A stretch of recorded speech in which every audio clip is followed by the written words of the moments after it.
কথা রেখেছে যে গুরুর চরণ চরণ বলি, কোন চরণ ধরলে ভক্তের মুক্তি হয়। চরণ কয়টা?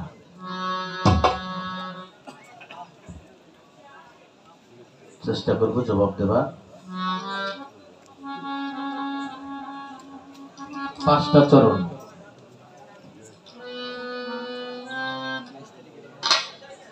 শ্রীচরণ,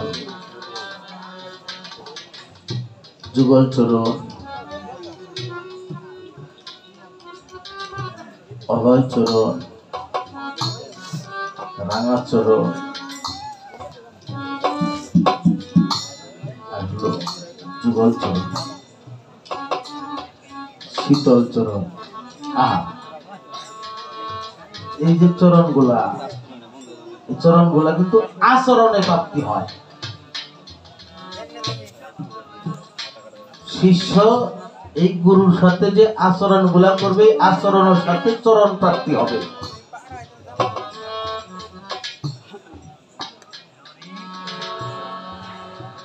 শ্রীচরণ ভগরে মন তোমার শ্রী অর্থ সুন্দর বস্তু ভবে জানতে পাই।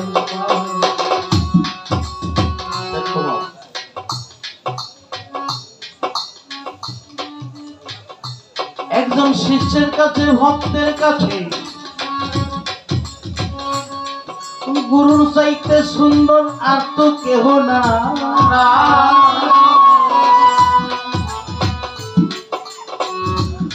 কালো হোক খাটো হোক, আমার গুরু আমার কাছে সাই, তার চাইতে আর সুন্দর না।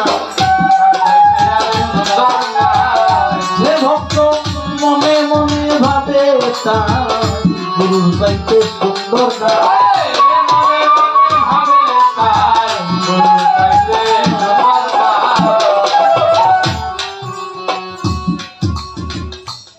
একদিন আমার বড় পীরে রাস্তা দিয়া যায়,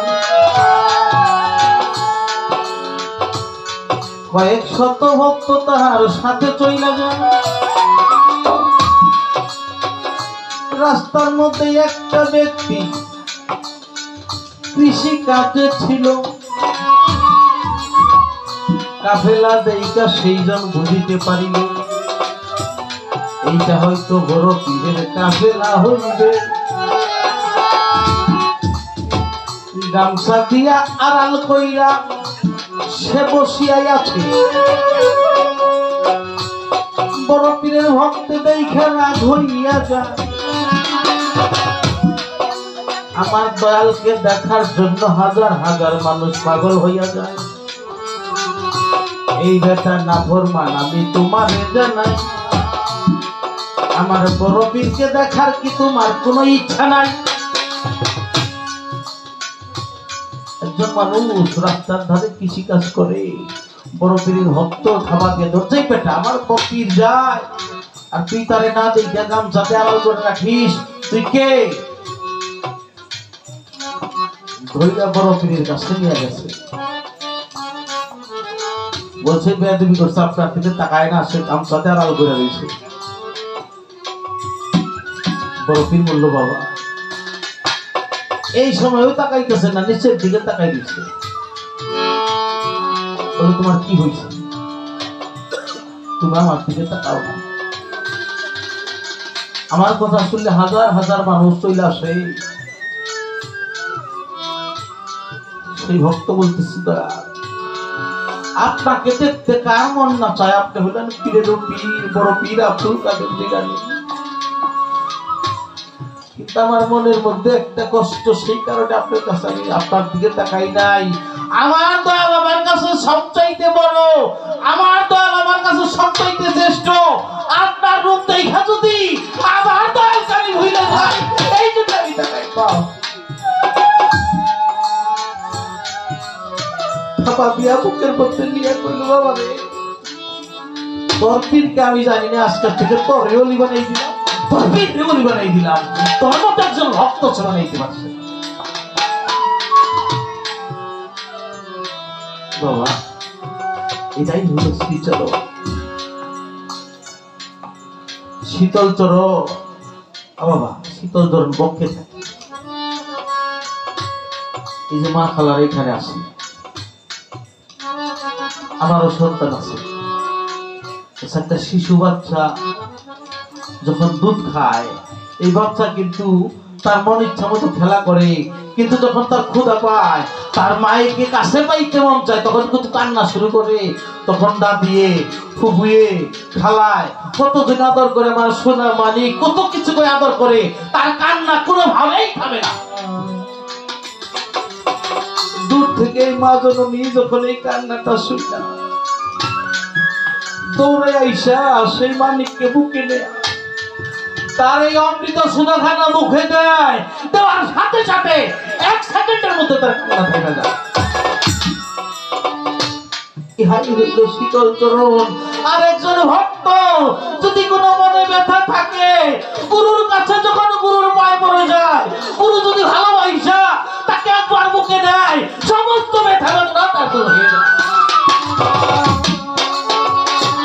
ইহাই শীতল চরণ।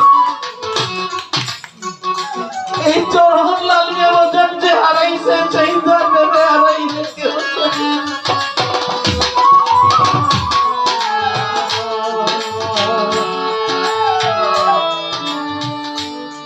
যুগল চরণ বাবা, এই যুগল চরণের খেলা দেখিয়েছিল লালন সাহিত্য সিরাজ সাহিত্য। গুরু মার গুরুকে যদি একাত্ম পায় কেউ ভক্তি করতে পারে, সেখানেই তার যুগল চরণ প্রাপ্তি হয়। এটার আরো ব্যাখ্যা আছে, আমি গভীরে গেলাম না। অভয় চরণ যত কিছু আছে বাবা, একজন ভক্তের প্রতি গুরু যখন সন্তুষ্ট হয়ে তার আচরণে, তার ভজনে, তার ইবাদতে খুশি হইয়া ওই ভক্তকে মাথায় হাত দিয়া বলে, আজকে থেকে তোকে আমি অভয় দিলাম, আজকে তোকে আমি খেলামতি দান করে দিলাম, তার আর কোনো ভয় থাকে না। চরণ পাতা বড়ই কঠিন, সবার ভাগ্যে না,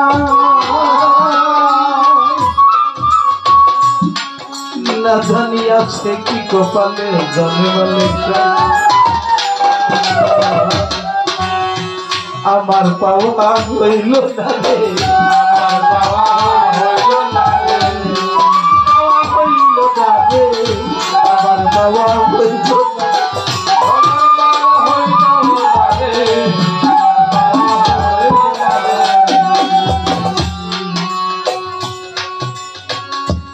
বাবা। আমার আসগর ভাই এখানে কিছু কথা বলেছে, আমার বাবাকে তোমরা ক্ষমা করে দিও যদি কোনো অপরাধ করে থাকি।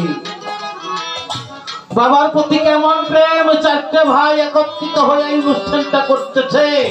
এমন সন্তান আছে বাবা, বাবাকে বাবা কইয়া ডাক দেয় না, মারে মা কইয়া ডাক দেয় না, একটু 10টা 20টা টাকা চাইলে বলে টাকা আমি দিতে পারবো না, ছেলে মেয়ে একাই।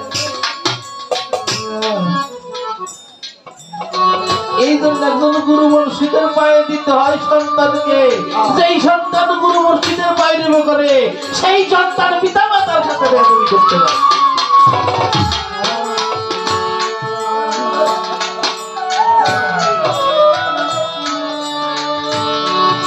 বাবা, পিতা মাতা এমনই একটা বস্তু। আমার 2টা মেয়ে 2টা ছেলে।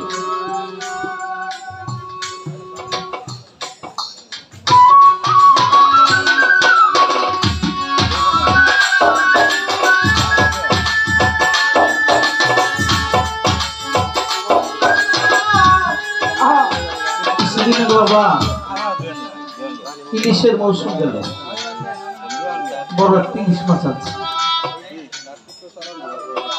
এই মাথাটা বাড়িয়ে নিয়ে আমার পাশে দিচ্ছে। আমার ছোট মেয়েটা টাঙ্গাইল কলেজে পড়তেছে, সেখানে বড় মেয়েটা বাড়িতে। বলছি মাথাটা ওরেছে, এই মাথাটা বলতেছে বাবা একটু না। বললাম না, আমি তো কত খাইতে।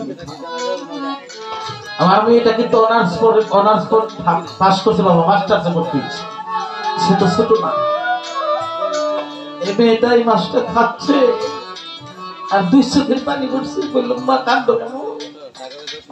বলতে বাবা যে আদর করে তুমি খাওয়াচ্ছ, এই খাওয়াকে আমি স্বামীর বাড়ি গিয়ে পাবো? প্রত্যেকটা পিতা মাতা নিজে না খাইয়া সন্তানদের খাওয়া।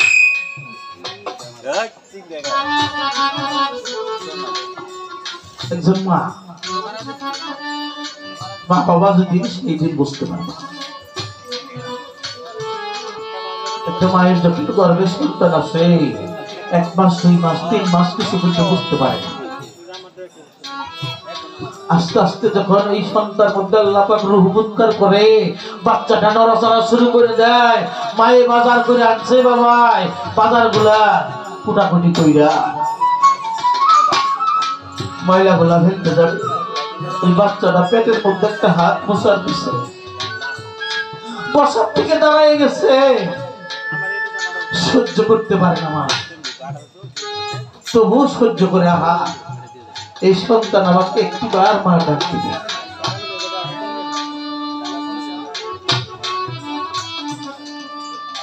পাকশাক গুলা রেডি করছে, সবাইকে খাওয়াইছে, খাওয়া দাওয়ার পরে রাত্রি হয়ে গেছে, নিজে চারটা খাবে, বাতি সামনে নিয়া বিসমিল্লাহ বলে মুখে দেবে, এমন সময় কলজার মধ্যে একটা লাথি মারছি বাবা, সেই লাথি দেওয়া হাতটা জাকিটা বিস্তার মধ্যে শুয়ে পড়ছে। আমার রাসূল বলছে এইরকম একটা গাছ যদি পাহাড়ের মধ্যে করা হইতো, পাহাড়টা ভেঙে ঠান্ডা হয়ে যেত।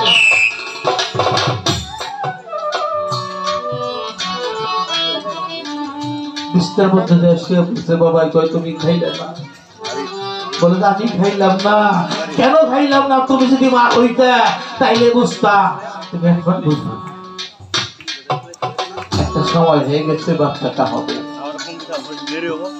প্রসব বেদনা শুরু হয়ে গেছে, 3টা 4টা মেয়ে ছেলে সেই ঘরের মধ্যে থাকে, হাতের মধ্যে ধরে কয় মাগো আমি এই সময়ের মধ্যে অনেকে শুধু মারা যায়, আমি বাঁচি বা মরি, আমার ছেলে হোক মেয়ে হোক তাকে বুকের মধ্যে রাখবা, বুকের মধ্যে রাখে যদি আমি মহিলাও যাও একবার বুকের মধ্যে রাখবো, তবু আমি শান্তি পাবো, আমার সন্তানটা আমার বুকের মধ্যে ছিল।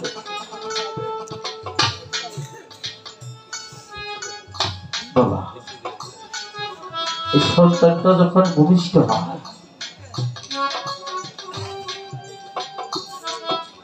একটা মানুষকে যখন রিমান্ডে নেয়, পুলিশ আঘাত করে, সর্বোচ্চ 40-46% আঘাত করতে পারে, 55% আঘাত করলে মানুষ মারা যাবে। একটা বাচ্চা যখন হয় তার শরীরে 52-53% আঘাত হয়ে যায়, মৃত্যু তার কাছাকাছি। এই সন্তান যখন ভূমিষ্ঠ হয়ে যায় বাবা, মায়ের সমস্ত দুঃখ বেদনা ভুলে ওই সন্তানের মুখের দিকে তাকায় থাকে। এই সন্তানটা যখন ছোট, মায়ে আমার ঠান্ডা লাগছে, মায় ওষুধ খাইছে আমি ভালো হয়ে গেছি, আমার জ্বর আসছে মায় ওষুধ খাইছে আমি ভালো হয়ে গেছি। কেমন নারের একটা জংশন মায়ের সাথে সন্তানের দিয়ে দিচ্ছে। কিছু মানুষ আছে এই বাবাকে মাকে মা বলে ডাকে না, সাবধান করে দিন। এই জায়গার মধ্যে কেউ যদি জঙ্গল করে থাকেন, তাদের চাইতে তো সহজ মানুষ পাবেন না, এটা মিট করে ফেলাবে, শুধু বাবা মা কইয়া ডাক দিবেন, মিটে যাবে। একটা সন্তান 6 মাস ডাকতে, এটা আমাদের গ্রামের একটা শালীন বাবা, হিন্দু পরিবার, আমি যে পাড়ায় থাকি সেই পাড়ায় হিন্দু মানুষের থাকে, ছেলেটার নাম দুলাল, তার মা বিচার দিচ্ছে, আমরা এলাকার কিছু মানুষ বলছি, সেখানে কি বিচার যে আমার ছেলে আমারে মারছে, অকথ্য ভাষায় গালিগালাজ করে।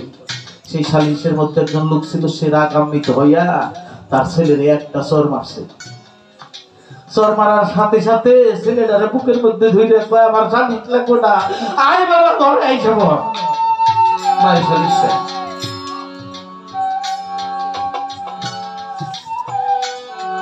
এই মা কোন কোন সন্তানের জন্য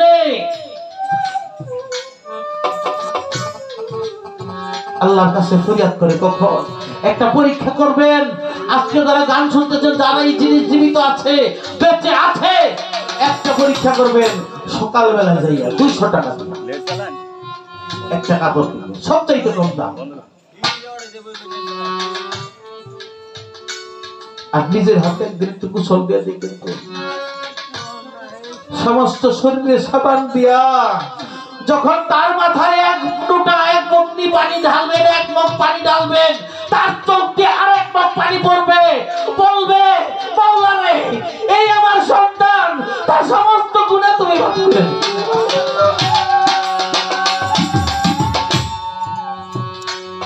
আর এই 200 টাকার শাড়িটা যদি পরায় দেন, পরবে, আর আসলের মধ্যে হাতটা বলবে আমার ছেলে যদি কোনো অপরাধ করে থাকে, হে মাওলা তুমি মাফ করে দিও। এই পিতা মাতার দোয়া সরাসরি মাওলার দরবারে কবুল হয়। আর এই পিতা মাতাকে চিনতে হলে একজন গুরুর প্রয়োজন। আমি কবির সরকার এই পিতা মাতাকে চিনতাম না যদি আমি শামসুলের কাছে বয়াত না করতাম। এখানে যারা আছে প্রত্যেকের স্ত্রী সন্তান আছে বাবা। এই গানে যখন আসি, আমরা তো 2 বাড়ি, পুরান বাড়িতেও থাকে মা, আমার বাড়িতেও থাকে। যখন বাড়িতে থাকে কত খুশি করে বাড়িতে থেকে গানের থেকে আসি যাইয়া নিয়া, এই যে আমার সাথী যারা, ওরা জানে আমার ঘরের জানলাটা 3 বার পাল্টাইতে হইছে, একটা জানলা এই ডাকতে ডাকতে উঠে না। আর যে কয়দিন মা থাকে, ওই গাড়িতে থামার সাথে সাথে মা দরজাটা খুলে, গেটটা খুলাইছে, দাঁড়া বাবা আইসো।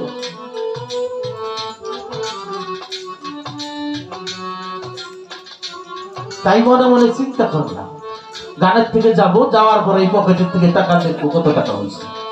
আর আমার মা জীবনে জিজ্ঞাসা করলো না কয় টাকায় বাই নাই যাই, কয় টাকায় গানে গেছি, শুধু জিজ্ঞাসা করে বাবা 2-1 টাকা একটু বাদ দিও, প্রতিদিনই যাও, শোলের থেকে একটু খেয়াল রাখো। এই জাজগুর ভাই বাবার জন্য কথা বললো, এই বাবার প্রতি ভালোবাসা এই গুরুর কাছে না গেলে হতো না। কাজে আপনারা আছেন, আমার মনে হয় এখানে প্রত্যেকটা মানুষই গুরু ধরা। গুরুর বলে একটু দোয়া আশীর্বাদ নেবেন, ধরেন। তো তানিয়া সরকারের কিছু কথা ছিল, সেই গান থেকে আরেকটি গান। ডুব দিলি না পাগল মন তুই ভাবে দরিয়া, যে যাহারে ভালোবাসে, যে যাহারে ভালোবাসে, তার মতো সে হইয়া যায়। ডুব দিলি না পাগল মন তুই ভাবে দরিয়া, একবার তুমি দিলি না পাগল মন তুই ভাবে দরিয়া।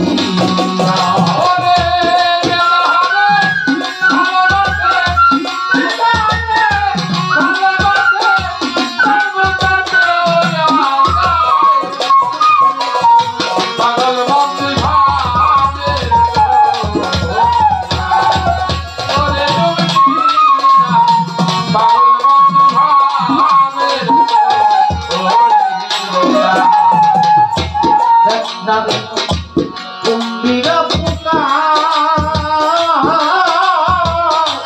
অন্য পোকা ধৈরা জানে নিজে বাসা, নিজেরই বাসায় রে, নিজেরই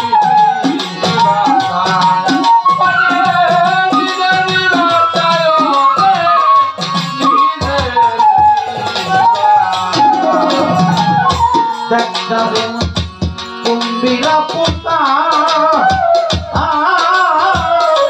অন্য পোকা ধৈরা জানে নিজে বাসা।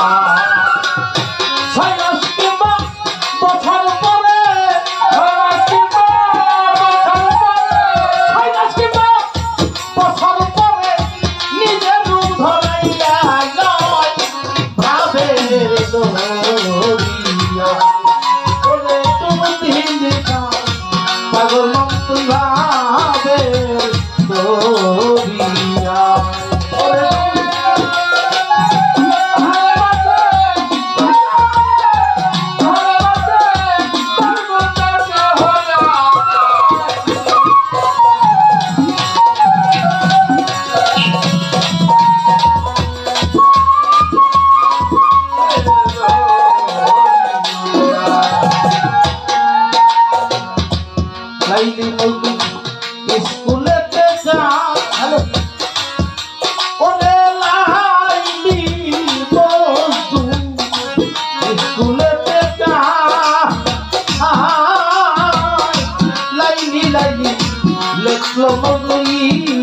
স্কুলের খাতা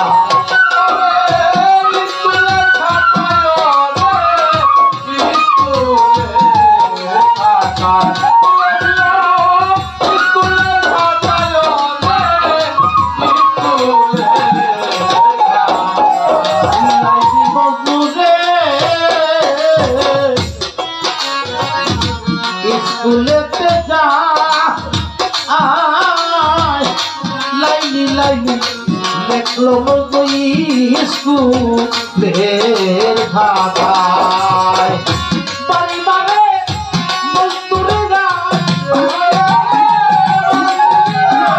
বাড়ি মানে মজদুরে যায় লাইনির বদল ভাইটা যায় ভাবে তো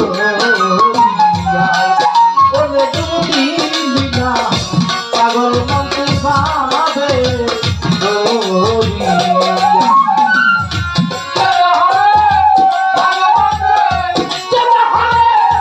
ভালোবাসে তার মতো সে হইয়া যায় ভাবে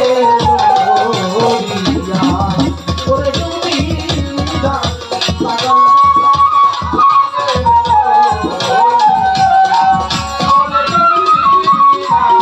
পাগল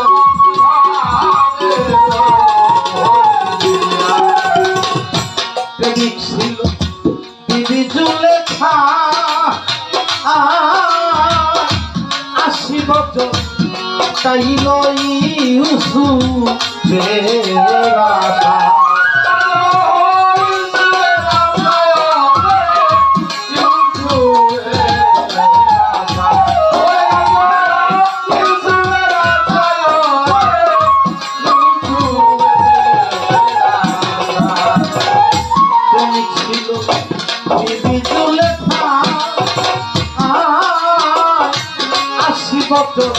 কাটাই লই ইউসুফের আশায় হঠাৎ একদিন রাস্তায় পাইয়া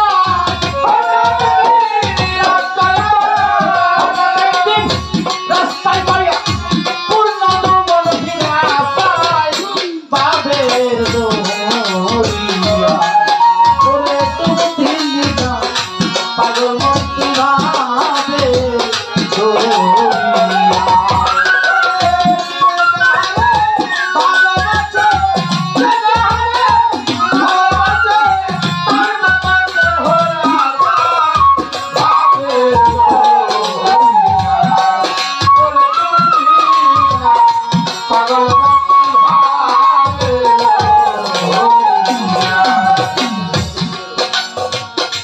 প্রেমিক ছিল আমির খুসরু নিজামুদ্দিন আউলিয়া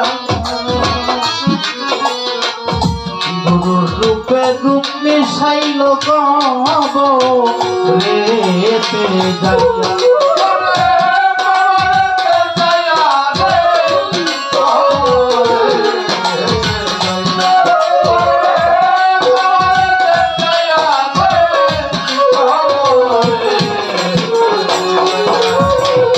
প্রেমিক ছিল আমির খুসরু নিজামুদ্দিন আউলিয়া গুরুর রূপে রূপ মিশাইল কব রেতে যাইয়া ট্রেনের মধ্যে রাস্তা পাইয়া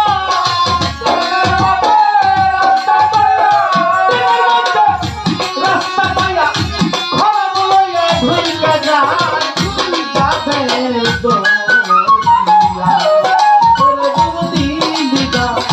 পাগল মন্ত্রী ভাবে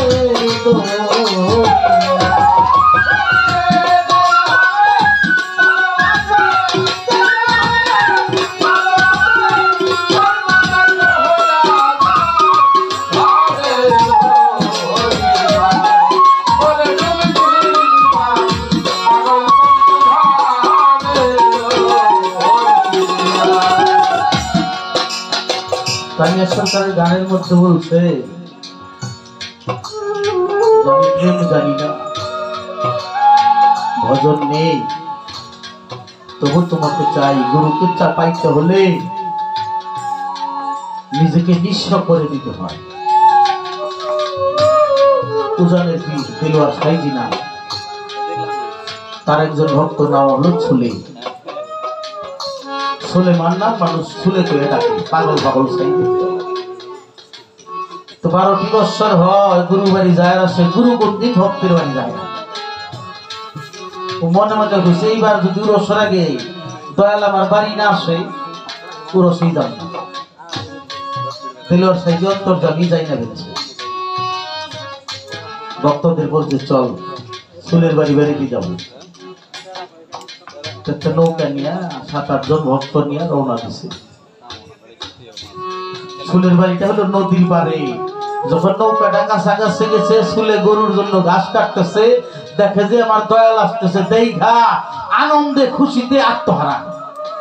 আমার বাজান আসছে, তাড়াতাড়ি বাড়ি আনিকে ডাকছে, দুটো সন্তান আছে ডাকছে, দেখো কে আসছে।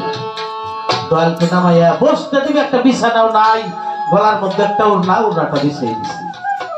আর জাকের ভাইদের বলছে তোমাদেরকে যে ঠেট দিলাম এগুলো বিছিয়ে বসো।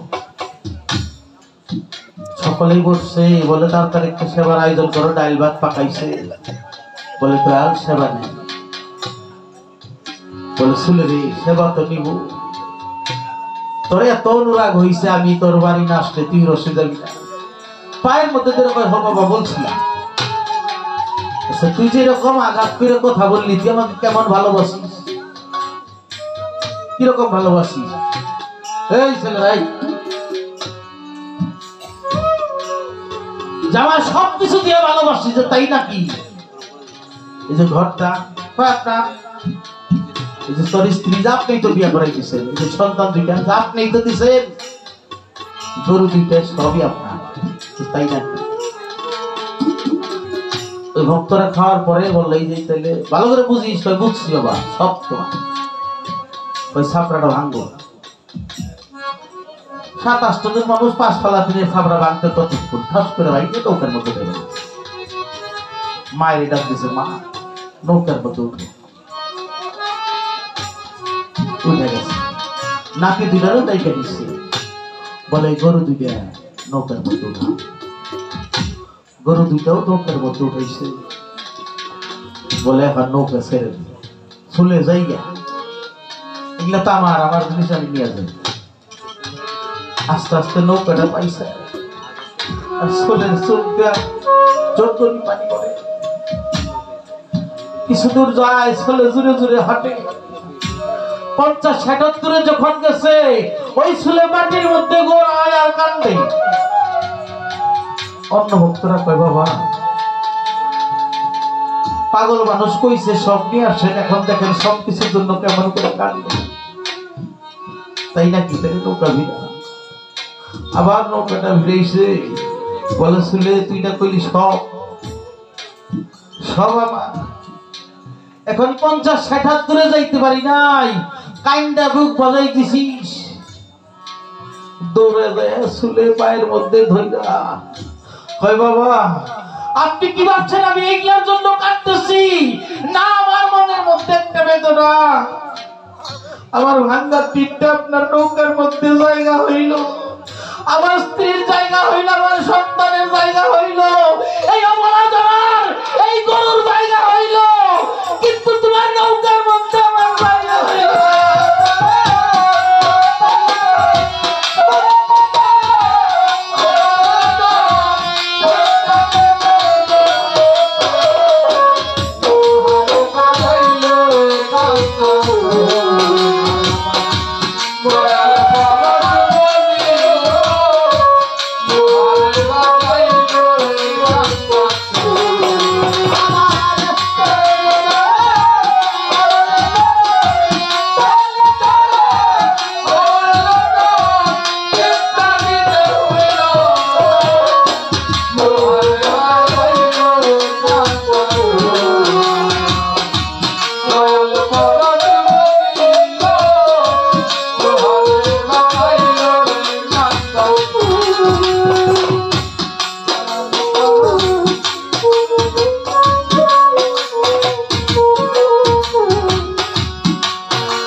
আমি ভুলি ভুলি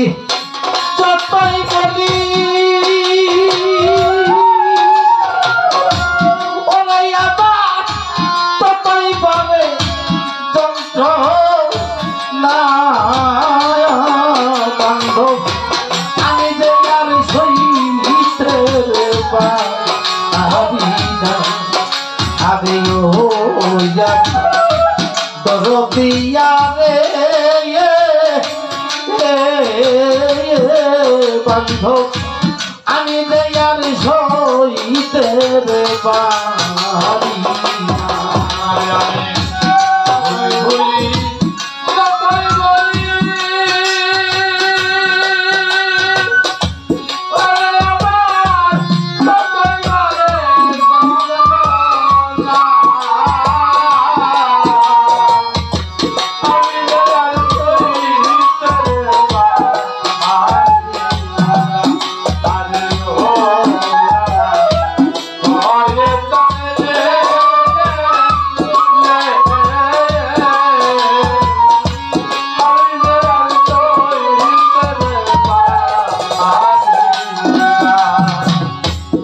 তুমি তো ভুইলা ছড়ে দরদি পাষাণ বান্দা বুকে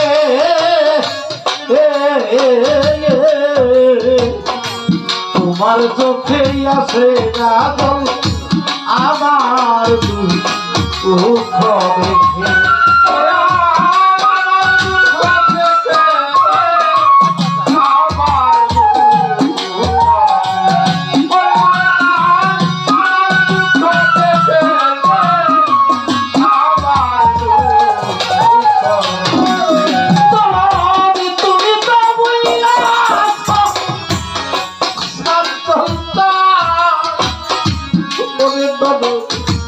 পাষাণ বান্দা বুকে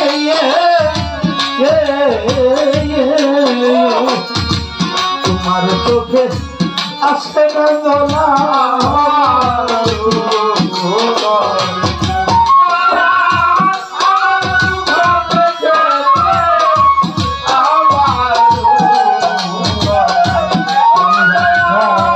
বিষ পাঠানো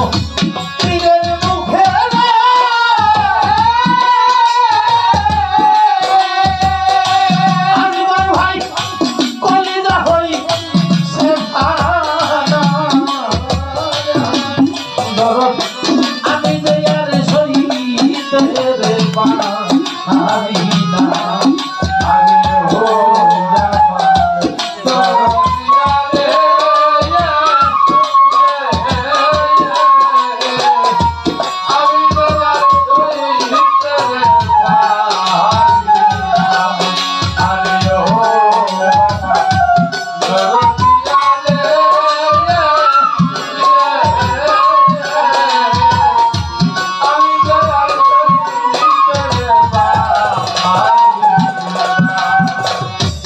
কাজল কালো বন্ধু আমাদের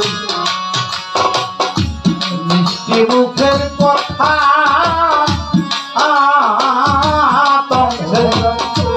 এক মুহূর্ত গিলে তো রে পাই দেখা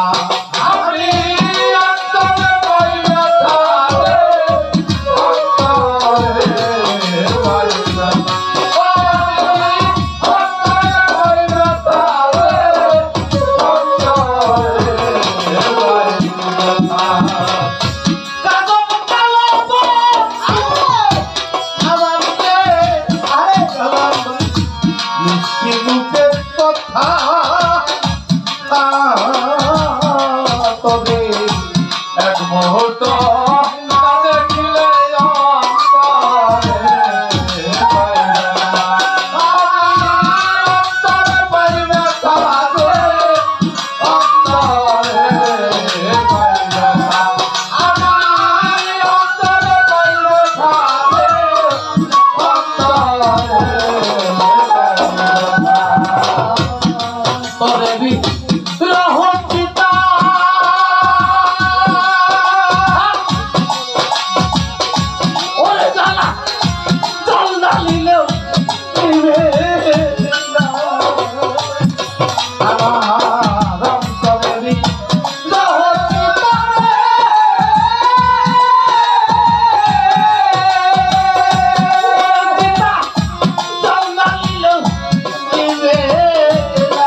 জ্বালারাই খাচ্ছি আমি রে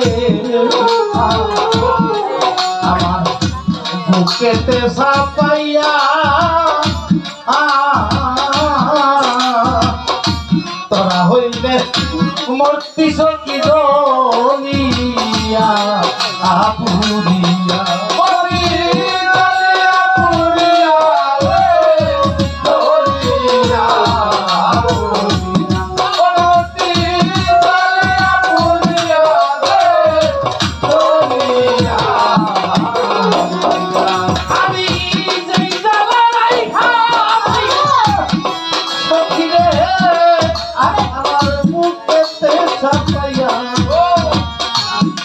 হইলে মূর্তি সখী দলিয়া আপুরিয়া এখন মুখ বাসাইছো হেল জলদিয়া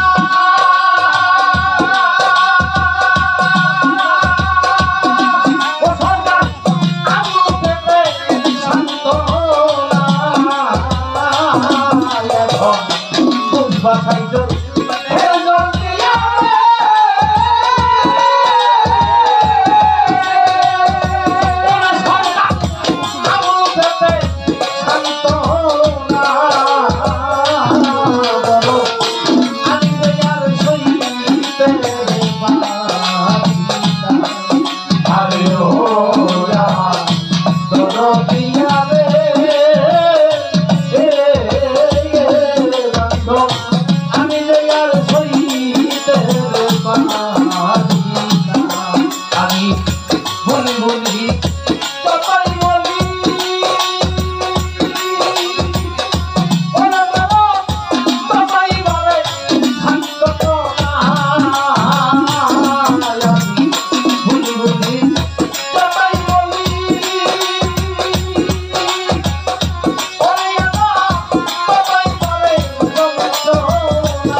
Oh,